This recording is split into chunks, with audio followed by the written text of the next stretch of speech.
Astral company का union है 1.5 इंची का। तो क्या करेंगे, सेम यही कंपनी का यूनियन लेंगे, एस्ट्रल का ही, और यही मॉडल का लेना होगा। जब भी सुलेशन लगावें तो बाहर की ओर ना लगावें, पहले अंदर की ओर लगावें, फिटिंग्स में, यानी कि पहले फिटिंग्स में लगाया जाता है। देखिए ये हमारा सेंटर में पूरा आ गया। इसको अगर वहां पर छोटा कर देते पाइप को तो फिर ये मेरा सेंटर में नहीं आता। यहाँ पर 2 टंकी लगा हुआ है। देखिए एक टंकी इधर है और एक टंकी इधर है। तो ये टंकी दोनों एक दूसरे से जहाँ कनेक्ट होती है तो यूनियन कनेक्ट करता है। देखिए किसी ने तोड़ दिया है, कोई पैर वगैरह रख दिया होगा, इसे नीचे स्पेस रहने के कारण टूट गया है। तो इससे हमारा ये जॉइंट होता था। अब इसमें क्या है कि टूट तो गया, अब ये जो टूटने वाला जो था से टूट गया। अब इसको बनाया कैसे जाए, ये स्पेस यहाँ भी कम है और यहाँ भी कम है, और नहीं इसको घसका सकते हैं, नहीं इसको घसका सकते हैं। तो इसको यहाँ पर यूनियन को लगाएंगे कैसे, क्योंकि अगर इसको हम घसका देंगे तो फिर मेरे ये पाइप नहीं घसकने देगा। इधर इसमें भी 2 पाइप लगा हुआ है, देखिए यहाँ भी लगा हुआ है आउटलेट, एक इधर से भी आउटलेट है और इस पाइप में भी आउटलेट है। तो ऐसा सिस्टम से वहाँ पर करना होगा कि ना ही दोनों टंकी घसके और मेरा यूनियन भी नया लग जाए। तो चलिए करते हैं, वीडियो बने रहिए कैसे इसको निकालेंगे। सबसे पहले ये जो टूटा हुआ है इसको काट के निकाल लेते हैं।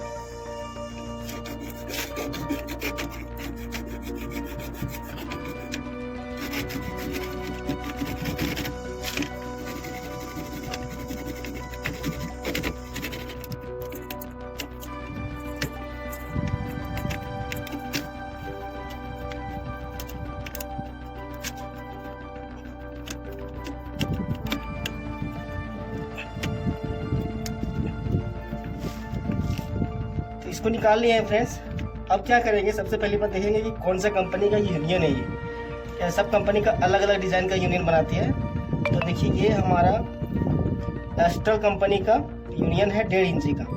तो क्या करेंगे, सेम यही कंपनी का यूनियन लेंगे, एस्ट्रल का ही, और यही मॉडल का लेना होगा। देखिए सेम यही मॉडल है, एस्ट्रल का है, 1.5 इंची का है। तो अब इसको क्या करेंगे, ये जहां लगा था इस भाग में लगा हुआ है, देखिए ये 2 भाग में निकल जाता है। तो ये इसको छोड़ देंगे और ये देखिए यही वाला टूटा हुआ है, ये वाला टूटा हुआ है। तो क्या करेंगे, अब सिर्फ इसको ही लगाएंगे, आधा पार्ट से लगाएंगे, आधा पार्ट नहीं लगाएंगे, इसको छोड़ देंगे। अब क्या करना होगा, इसको लगाने के लिए क्या करना होगा, ये वाला निकालना होगा। इधर इसको निकालने की जरूरत नहीं पड़ेगा, सिर्फ इसको निकालेंगे। तो चलिए पहले इसको निकाल लेते हैं।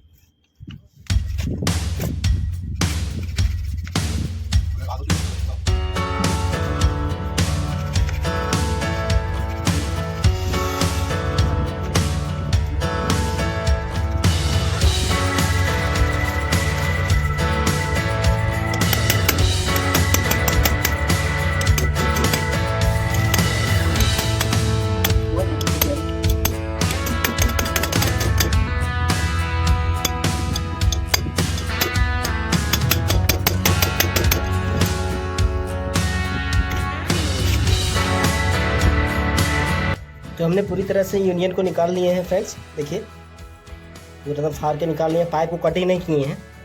अगर पाइप कटिंग कर देते तो फिर मेरा ये छोटा हो जाता और नहीं ये घुसता, फिर अब आगे के लिए फिर दिक्कत हो जाता। तो इसको पाइप यूनियन के ऊपर बहुत मेहनत लगा, फाड़ के निकाल लिए और इसको रफ भी कर लिए हैं।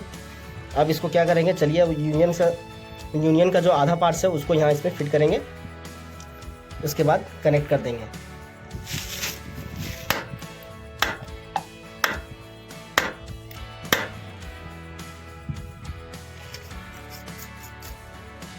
पटकने से ये खुल जाता है। जब भी अगर आपका ढक्कन अगर ना खुले इसका सॉल्वेंट का, इस तरह से पटक दे 2-4 बजे, ठोक दे, आसानी से खुल जाएगा। तो इसको लगा देते हैं इसमें फ्रेंड्स। पहले जब भी सुलेशन लगावें तो बाहर की ओर ना लगावें, पहले अंदर की ओर लगावें, फिटिंग्स में, यानी कि पहले फिटिंग्स में लगाया जाता है। कहीं भी सॉल्वेंट लगावें तो फिटिंग्स में लगावें, नियम के अनुसार, मतलब यहाँ लगाया जाता है ताकि ये हवा लगे तो सूखे नहीं जल्दी। उसके बाद इसमें लगाया जाता है।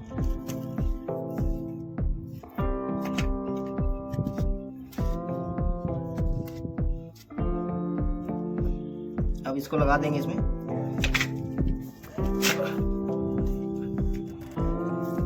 देखिए फ्रेंड्स, सेम वही जगह आ गया जितना यहाँ स्पेस था, उसी तरह से अब इसको आसानी से लगा सकते हैं और कोई भी चीज आसानी से लग जाएगा।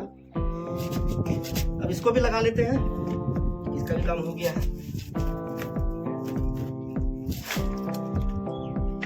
देखिए ये हमारा सेंटर में पूरा आ गया। इसको अगर वहां पर छोटा कर देते पाइप को तो फिर ये मेरा सेंटर में नहीं आता, इसलिए छोटा नहीं किया, उसको फाड़ के निकाल दिए।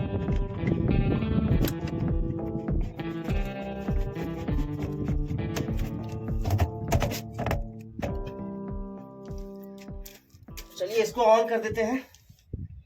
इस टंकी में पानी भरा हुआ है और इस टंकी में पानी नहीं है, देखिए इसमें भरा हुआ है। तो ये हमारा सक्सेसफुल हो गया। एक जरा सा लीकेज भी नहीं हो रहा है, कहीं पानी भी पास हो जा रहा है।